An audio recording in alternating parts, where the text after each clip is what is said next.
안녕하세요. 김호준입니다. 오늘 있을 예정인 문재인 대통령과 시진핑 주석과의 만남을 앞두고 북한이 ICBM까지 쏜 마당에 사드 배치가 더욱 필요해졌다는 논리로 중국을 설득할 수 있지 않느냐 하는 말들이 나옵니다. 양국 이해가 첨예하게 엇갈리는 외교 안보가 그렇게 간단하지가 않죠. 정반대 논리도 얼마든 가능합니다. 미국의 한반도 사드 배치 명분은 간단하죠. 주한미군과 한국을 보호하기 위해. 그런데 이런 논리는 아주 손쉽게 무너집니다. 북한 ICBM은 미국 본토에 떨어지는데 한국에 왜 포대가 필요하냐. 할 말이 없죠. 사드는 포대뿐 아니라 레이더가 중요한 거다. 이렇게 주장한다면 레이더 탐색 범위에 중국도 들어가지 않냐. 결국 중국 ICBM 탐지용 아니냐. 그렇게 영내의 전략적 균형을 무너뜨리는 장면 아니냐. 미국의 대중국 견제 전략의 일환 아니냐. 역시 맞는 말입니다. 사드 배치가 고도의 전략적, 외교적 판단의 결과로 꼭 필요하다면 좋습니다. 하지만 사드 배치 필요성을 북핵으로부터 한국을 보호하니까 이런 미국의 허술한 논리를 그대로 다시 한번 읊어주는 건 적어도 우리 언론은 더 이상 하지 말았으면 합니다. 사드로 인해 우리가 어떤 상황에 들어가는지 제대로 알고는 있어야죠. 김원준 생각이었습니다.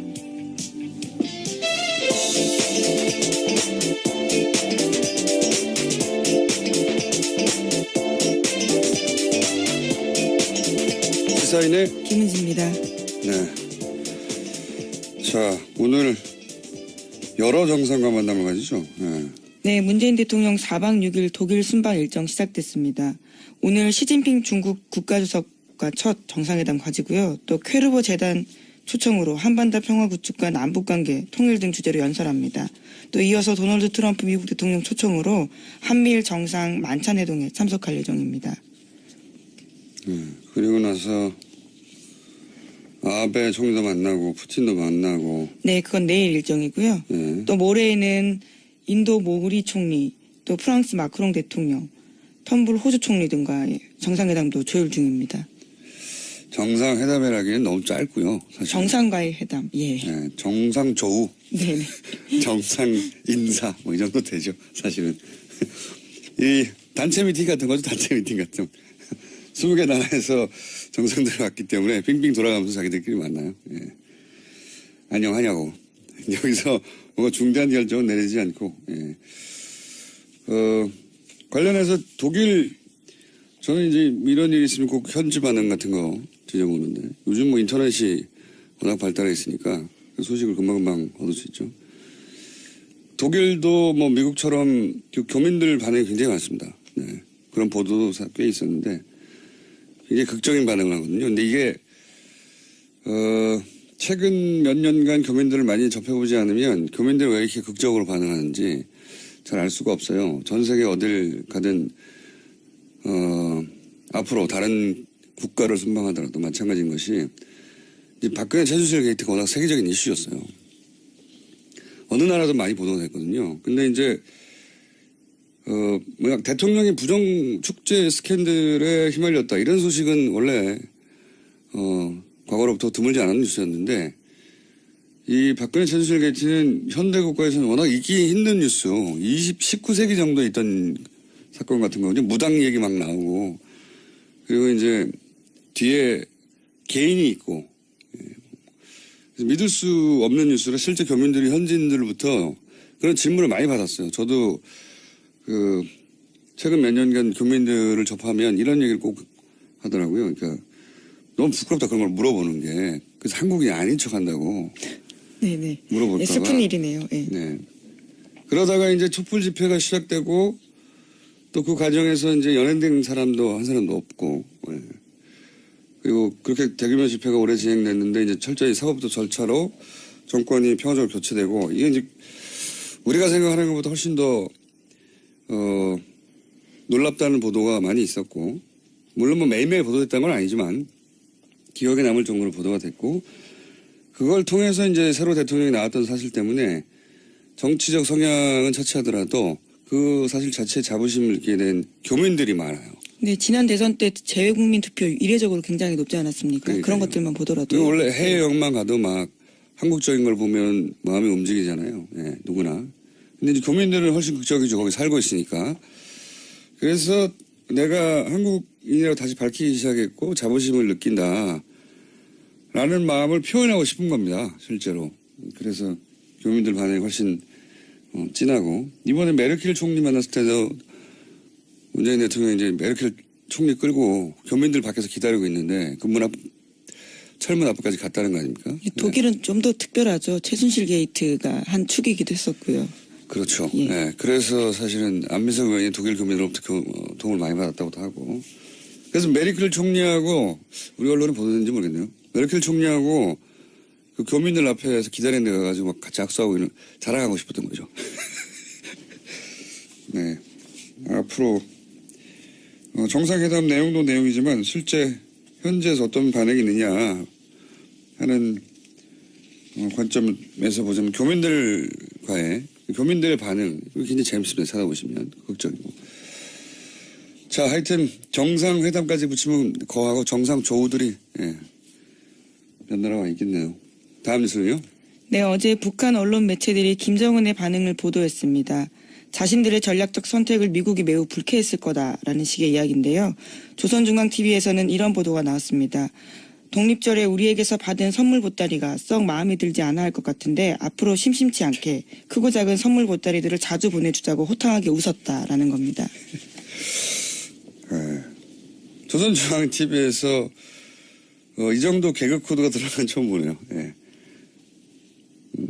자, 북한 입장에서는 우리도 이제 미국 니은을 타격할 수 있게 됐다. 뭐 이렇게 자신감도 없고 신난다는 거겠죠. 그러니까 개그 코드가 나왔겠죠. 예, 선물 보따리를 심심치 않게 자주 보내주겠다고. 북한 입장에서는 지금 우리도 대등한 눈높이에서 니네와 협상할 수 있는 군사적 지위에 올랐다. 뭐 이런 선언인 셈인 거죠. 여기 대해서 우리도 미사일을 쐈다면서요. 네, 어제 우리 군도 동해안에서 미군과 연합훈련을 실시했습니다. 현무 EA 탄도미사일과 미 8군의 에이테킴스 전술 지대지 미사일을 쐈습니다. 북한의 탄도미사일 발사에 한미가 대응한 것은 처음입니다. 탄도미사일 맞대응 훈련으로요. 제가 기억하기도 그렇습니다. 저기서 탄도미사일 쏘고 우리가 탄도미사일 쏘고 이런 건 처음이네요. 네. 이게 굉장히 그 야당의 논평을 머쓱하게 만들었어요. 자유한국당에서는 NSC만 소집하고 있냐라고 했는데 이런 게 나왔고. 네, 문재인 대통령이 직접 지시했습니다. 그랬겠죠. 누가 지시했겠습니까? 네. 바른당에서도 이제 사드 배치가 지연돼서 북한이 ICBM을 쐈다는 식의 논평도 냈는데 좀 머쓱하게 됐고, 예. 사실 ICBM, 이게 좀 아이러니예요. ICBM을 쏘면서 북한이 사드를 배치해야 된다고 하는 논리가 굉장히 약해져 버렸어요. ICBM은 사드로 막을 수 있는 게 아니거든요. 지금까지 ICBM을 그러니까 북핵 때문에 사드 배치가 꼭 필요하고 그리고 한국을 보호하기 위해서 사드가 배치가 필요하다. 주한미군과 미사일은 미국으로 날아가는데 한국의 포대가 여기 있으면 뭐합니까? 네. 아이러니가 북한이 ICBM을 쏴버려서 사드 배치의 명분을 내세우기가 더 약해져 버린 그런 아이러니가 있습니다. 사드 배치하고 ICBM은 상관이 없어요. 예. 미국의 본토에서도 ICBM을 막는 건 사드가 아니에요. 다른 무기체계죠. 이건 이제 뭐라고 말할까요? 사드가 왜 필요한지에 대한 설득 논리로. 오히려 이 사드의 레이더의 탐지 범위에 중국의 ICBM은 걸려요. 그게 중국의 주장이기도 하고. 예. 그래서 뭐 중국이 지금 미국이 중국 ICBM 발사를 조기 탐지하기 위해서 이러는 거 아니냐 뭐 이런 주장을 하고 있죠. 예. 그래서 중국 ICBM의 격추 확률을 높이기 위한 장비이고 그렇게 되면은 이 영내에서 전략적 균형을 맞추고 있다가 중국적 굉장히 불리해지는 거 아니냐. 뭐 이런 반발입니다. 중국 쪽에서는. 자, 그건 다음 기회에 다루기로 하고요. 다음 순요. 네, 국민의당 제보조작 사건 소식 계속 전해드리고 있습니다. 이유미 씨가 19대 대선을 하루 앞두고 이준서 전 최고위원에게 전화를 걸어서 무서우니 그만하고 싶다라고 호소했던 사실이 검찰 조사 결과 드러났습니다. 또한 이 씨는 그날 외에도 이 전 최고위원에게 수차례 전화를 걸어서 심경을 호소했다라고 합니다. 아하. 이게 이제 요통하는 녹취 파일이 있다는 거네요. 네, 이유미 씨가 그렇게 주장하고 있습니다. 또 제출했다고 하고요. 그러니까요. 녹취 파일이 있는 부분은 이제 주장이 아니라 증거로 보강이 된 거네요. 그러니까 저는 이제 이 대목에서 이준서 전 최고위원이 본인은 이것이 조작됐다는 걸 전혀 몰랐다라고 마지막 순간까지 이제 당에서 함께 이 사실을 알게 된 그 시점 전혀 몰랐다고 하는 건데 굉장히 여러 차례 그만하자고 했다는 거잖아요. 예. 그중에 어떤 날에 녹취는 등장을 한 것이고 대선 이전에 지금처럼 문제가 되기 이전에. 근데 이렇게까지 그만두자고 할 때는 그만두자고 하는 이유가 있겠거니 생각하는 게 상식이죠. 네, 더불어민주당이 고발한 때였습니다. 그때가요. 문제가 커질 것 같으니까 무섭다라는 취지의 이야기로 들립니다. 고발했으니 그만두자고 하는 걸로만 받아들였다고 하기엔 통화가 여러 차례였다고 하니까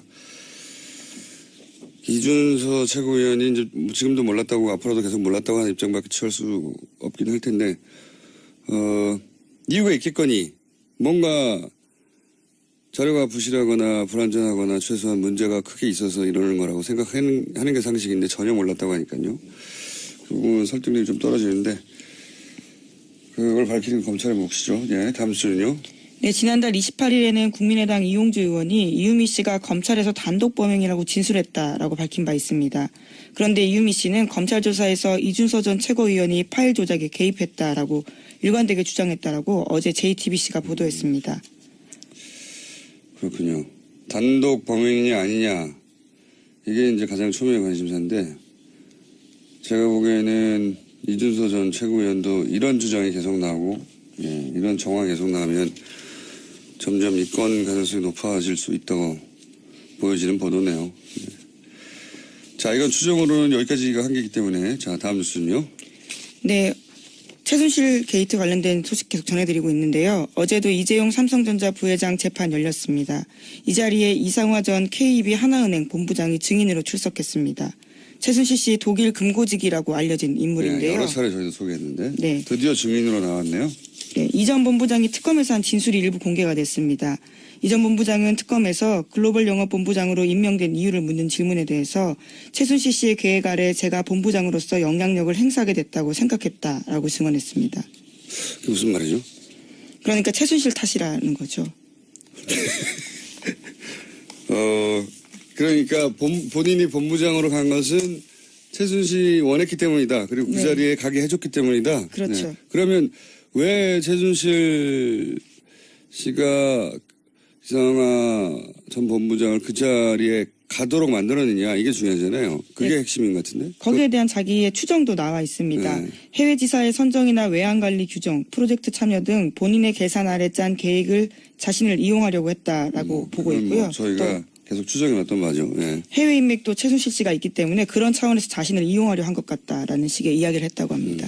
그러니까 어쨌든 자기가 그 자리에 갔던 것은 최순실 씨가 원했기 때문이고, 예, 그건 뭐 계속 추정해 왔던 바고, 실제 여러 가지 정황으로 이렇게 드러났고, 그리고 그렇게 대통령 혹은 안종범을 통해서 그런 일을 했다는 건 뭐 보도가 여러 차례 됐죠. 근데 이제 그 이유가, 본인 생각하기에도 여러 가지 해외 사업을 할 때 자기를 필요로 했기 때문이다. 예. 그게 본인 힘으로 처음으로 이제 나왔다는 게 의미가 있네요. 예, 특검 진술이 공개가 되어서요. 어제 눈길을 좀 끌었습니다. 알겠습니다. 다음 뉴스는요? 네, 추경과 관련된 소식도 있습니다. 자유한국당과 바른정당이 불참한 가운데 국회 환경노동위원회가 어제 상임위 중에 처음으로 추경을 의결했습니다. 국방위원회와 여성가족위원회, 국토교통위는 어제 전체 회의를 열었지만 소위를 열지는 못했는데요. 더불어민주당은 상임위별 심사가 끝나지 않더라도 오늘 예산결산특별위원회를 열어서 추경 본심사를 착수할 계획입니다.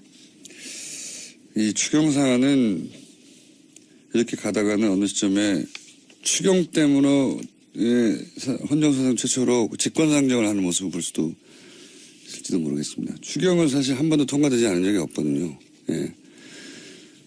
정권 출범 이후에 2달까지 정부 구성이 안 된 것도 처음이고요. 예. 추경이 통과되지 않고 있는 것도 처음입니다. 그러니까 정부가 출범을 못하고 있는 거죠, 제대로 사실은. 네, 국회법 따르면 상임위별 예비 심사 끝나지 않더라도요. 정세균 국회의장 판단하에서 회부할 수 있습니다. 그러니까요. 그러니까 추경은 통과되지 않은 적이 없어요. 한 번도 없는데 추경 때문에 직권상정을 하는 모습을 볼 수도 있을지도 모른다는 거죠. 이 상태로 가면. 네. 정부 구성이 2달까지 안 된 경우도 없어요. 예. 장관 임명이나 이런 게. 그게 이제 언론에서는 크게 보도가 안 되고 있는데 만약에 보수 정권에서 이런 일이 있었다면 정부 출범부터 발목을 잡는다고 뉴스가 아주 쏟아졌겠죠. 난리가 났겠죠. 민생 때문에 어쩌다고 추경을 막는 게 아니라 민생을 지금 도탈에 빠뜨리다고도 난리가 났겠고 그런 뉴스가 워낙 없다 보니까 이렇게 오랫동안 이런 일이 벌어지고 있다는 게 대중들한테 잘 전달이 안 되고 있는 거죠. 하지만 엄청나게 붙잡고 있는 겁니다. 엄청나게. 이런 적은 처음이기 때문에. 자, 다음 뉴스 한 2개 정도 더 전할 수 있을 것 같습니다. 네, 어제 홍준표 자유한국당 대표가 취임 후 처음으로 친박계 핵심 의원들과 대면했습니다. 그 자리에서 홍문정 의원은 이런 말을 했는데요. 우리가 전국 정당으로 거듭나려는 상황에서 그런 배려가 좀 있었으면 좀 좋지 않았을까. 호남이 됐든지라는 이야기를 했는데 홍준표 대표가 자신의 측근이자 부산 출신인 이종혁 전 의원을 최고위원에 임명한 것에 대해서 비판한 겁니다. 또 최경환 의원도 이렇게 말했는데요. 지금은 우리 당이 젊은이로부터 외면당하고 있기 때문에 가칭 영라이트 운동이라도 벌여야 하는 거 아닌가라고 말했습니다. 뉴라이트가 아니라 영라이트. 그러니까 홍 대표가 측근 부산 출신을 임명하자 최고위원회 전국 정당으로 거듭내려는데 부산 출신을 또 규형하면 어떡하냐. 네, 백희 출신을. 최경환 의원은 의원 확정을 위해서 젊은층을 사로잡아야 되는데 영라이트 운동을 하자. 말은 맞는 말이에요. 예. 다만 이 말을 홍문정 의원과 최경환 의원이 할 말이냐. 네. 본인들 때문에 영라이트가 안 되고 있는 거 아닐까요? 네, 최경환 의원 같은 경우에는 현재 중소기업진흥공단이라는 곳에 채용에 개입했다는 혐의로 재판받고 있는 중이거든요. 자신의 인턴 출신이었던 사람을 2,999등 했는데도 취업을 성공시킨 바가 있다라는 혐의를 받고 있습니다. 네. 어쨌든 지금 이 뉴스가 전하는 바의 핵심은 어제와 마찬가지로 홍준표 대표가 사실은 당내 주류로부터 비토당하고 있다는 거죠. 예. 이런 장면을 보면 이 정치가 하루 앞도 예측하기 힘들다는 게 다이나믹하다는 게 홍준표 대표를 갑자기 응원하고 싶어지는 마음이 처음으로 생기는 분들이 좀 있을 수도 있습니다. 예, 자유한국당 내에서 비주를 좀 네, 그래서 비토당하고 있습니다. 자신의 SNS에 이렇게 썼습니다. 소수 구박이 구박해도 혁신을 멈출 수 없다. 그러니까 친박 세력들을 구박이라고 이제 표현한 거죠. 알겠습니다. 이 싸움은 뭐 금방 끝날 것 같지는 않고 그래서 원내대표와 대표가 서로 전혀 다른 말을 하고 대표가 이런 말을 하면 원내대표가 뒤집고 정우택 원내대표가요. 원내대표가 뒤집을 뿐만 아니라 인터뷰를 해서 대표가 지금 뭘 모르고 있다는 공개적인 자기들끼리 싸우는 게 아니라 여론전도 하고 있는 겁니다. 예. 예측치 못한 상황이에요. 다이나믹합니다. 다음 뉴스는요. 네, 세월호가 목포 신항에 도착한 지 오늘로 99일째입니다. 그런데 화물칸에 뒤엉켜 있는 차량을 빼내는 작업이 쉽지 않아서요. 8월 말까지 완료하려던 전체 일정도 늦어지고 있습니다. 99일이나 됐네요, 벌써. 근데 아직도 거기에 실려있던 차량도 못 빼고 있다는 거잖아요. 예. 자, 이 세월호 관련 뉴스는 저희가 모아서 한번 따로 특집을 마련해야 될 것 같습니다. 워낙 단발적으로 나오고 그리고 예상보다 오래 길어지고 있기 때문에. 자, 어제 그리고 최동욱 총장 인터뷰가 잠깐 화제가 되기도 했었죠? 네, 어제 JTBC 나왔습니다. 그러니까요. 국정원 수사하려고 하다가 날아간 분이죠. 재밌는 뒷이야기인데 여기까지만 하죠. 최정욱 전 총장이 직접 듣기로는 사실 국정원 수사가 시작될 때 초기에 청와대에 문의를 했다고 해요. 정권 초기였죠. 청와대는 이 사안에 대해서 어떻게 생각하고 있냐. 문의를 했다고 해요. 근데 청와대에서 그랬다는 겁니다. 원칙대로, 법대로 해라. 그래서 본인은 잘됐다.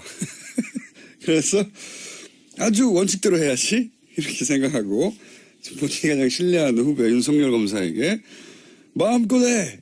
라고. 그렇게 마음껏 수사를 해버렸더니 어느 순간 자기하고 다 날아가 있더라고. 네. 그래서 처음에는 이해를 못했더니 아니 법대로 하라고 해놓고 왜 그러냐고. 네. 알고 봤더니 나중에 곰곰이 생각했더니 법대로 해라. 단 자기만 빼고. 예, 그걸 못 알아들었다는 거죠, 자기가. 그걸 깨닫는데 오랜 시간이 걸렸다. 예. 법대로 했더니 어느 날 모두가 다 너덜너덜해서 자기 주변이 다 폭삭 망해 있더라. 짧게 일하고 퇴출되기에는 아까운 검찰총장이었다고 봅니다. 명예회복의 기회가 있겠죠. 여기까지 하겠습니다. 네, 시사인 김은지였습니다. 감사합니다. 네. 같은 거 무당 얘기 막 나오고 그리고 이제 뒤에 개인이 있고 믿을 수 없는 뉴스를 실제 교민들이 현지인들로부터 그런 질문을 많이 받았어요. 저도 최근 몇 년간 교민들을 접하면 이런 얘기를 꼭 하더라고요. 그러니까 너무 부끄럽다 그런 걸 물어보는 게. 그래서 한국인이 아닌 척 한다고. 네네. 물어볼까 봐. 네, 슬픈 일이네요. 네. 네. 그러다가 이제 촛불 집회가 시작되고 또 그 과정에서 이제 연행된 사람도 한 사람도 없고. 네. 그리고 그렇게 대규모 집회가 오래 진행됐는데 이제 철저히 사법부 절차로 정권이 평화적으로 교체되고 이게 이제 우리가 생각하는 것보다 훨씬 더 놀랍다는 보도가 많이 있었고 물론 매일매일 보도됐다는 건 아니지만 기억에 남을 정도로 보도가 됐고 그걸 통해서 이제 새로 대통령이 나왔던 사실 때문에 정치적 성향은 차치하더라도 그 사실 자체에 자부심을 느끼게 된 교민들이 많아요. 네, 지난 대선 때 재외국민 투표 이례적으로 굉장히 높지 않았습니까? 그러니까요. 그런 것들만 보더라도. 원래 해외여행만 가도 막 한국적인 걸 보면 마음이 움직이잖아요. 예, 누구나. 근데 이제 교민들은 훨씬 극적이죠. 거기 살고 있으니까. 그래서 내가 한국인이라고 다시 밝히기 시작했고 자부심을 느낀다. 라는 마음을 표현하고 싶습니다. 안녕하세요. 김호준입니다. 오늘 있을 예정인 문재인 대통령과 시진핑 주석과의 만남을 앞두고 북한이 ICBM까지 쏜 마당에 사드 배치가 더욱 필요해졌다는 논리로 중국을 설득할 수 있지 않느냐 하는 말들이 나옵니다. 양국 이해가 첨예하게 엇갈리는 외교 안보가 그렇게 간단하지가 않죠. 정반대 논리도 얼마든 가능합니다. 미국의 한반도 사드 배치 명분은 간단하죠. 주한미군과 한국을 보호하기 위해. 그런데 이런 논리는 아주 손쉽게 무너집니다. 북한 ICBM은 미국 본토에 떨어지는데 한국에 왜 포대가 필요하냐. 할 말이 없죠. 사드는 포대뿐 아니라 레이더가 중요한 거다. 이렇게 주장한다면 레이더 탐색 범위에 중국도 들어가지 않냐. 결국 중국 ICBM 탐지용 아니냐. 그렇게 영내의 전략적 균형을 무너뜨리는 장면 아니냐. 미국의 대중국 견제 전략의 일환 아니냐. 역시 맞는 말입니다. 사드 배치가 고도의 전략적 외교적 판단의 결과로 꼭 필요하다면 네, 정상 조우, 정상 인사 이 정도 되죠. 사실은 이 단체 미팅 같은 거죠. 단체 미팅 같은 20개 나라에서 정상들이 왔기 때문에 빙빙 돌아가면서 자기들끼리 만나요. 예. 안녕하냐고. 여기서 뭔가 중대한 결정은 내리지 않고. 예. 관련해서 독일 저는 이제 이런 일이 있으면 꼭 현지 반응 같은 거 지져보는데 요즘 인터넷이 워낙 발달해 있으니까 그 소식을 금방금방 얻을 수 있죠. 독일도 미국처럼 교민들 반응이 굉장히 많습니다. 네. 그런 보도도 꽤 있었는데 굉장히 극적인 반응을 하거든요. 근데 이게 최근 몇 년간 교민들을 많이 접해보지 않으면 교민들이 왜 이렇게 극적으로 반응하는지 잘 알 수가 없어요. 전 세계 어딜 가든 앞으로 다른 국가를 순방하더라도 마찬가지인 것이 이제 박근혜 최순실 게이트가 워낙 세계적인 이슈였어요.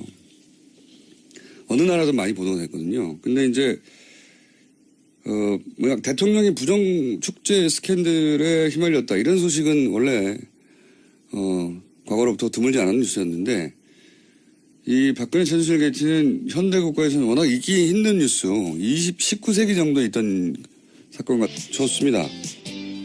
하지만 사드 배치 필요성을 북핵으로부터 한국을 보호하니까 이런 미국의 허술한 논리를 그대로 다시 한번 읊어주는 건 적어도 우리 언론은 더 이상 하지 말았으면 합니다. 사드로 인해 우리가 어떤 상황에 들어가는지 제대로 알고는 있어야죠. 김원준 생각이었습니다.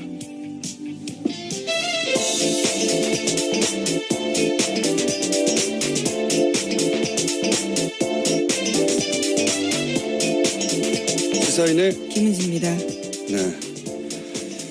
자, 오늘 여러 정상과 만남을 가지죠. 네. 네, 문재인 대통령 4박 6일 독일 순방 일정 시작됐습니다. 오늘 시진핑 중국 국가주석과 첫 정상회담 가지고요. 또 퀘르보 재단 초청으로 한반도 평화 구축과 남북관계 통일 등 주제로 연설합니다. 또 이어서 도널드 트럼프 미국 대통령 초청으로 한미일 정상 만찬회동에 참석할 예정입니다. 그리고 나서 아베 총리도 만나고 푸틴도 만나고. 네, 그건 내일 일정이고요. 네. 또 모레에는 인도 모리 총리, 또 프랑스 마크롱 대통령, 텀블 호주 총리 등과 정상회담도 조율 중입니다. 정상회담이라기엔 너무 짧고요. 사실. 정상과의 회담. 예. 싶은 겁니다. 실제로.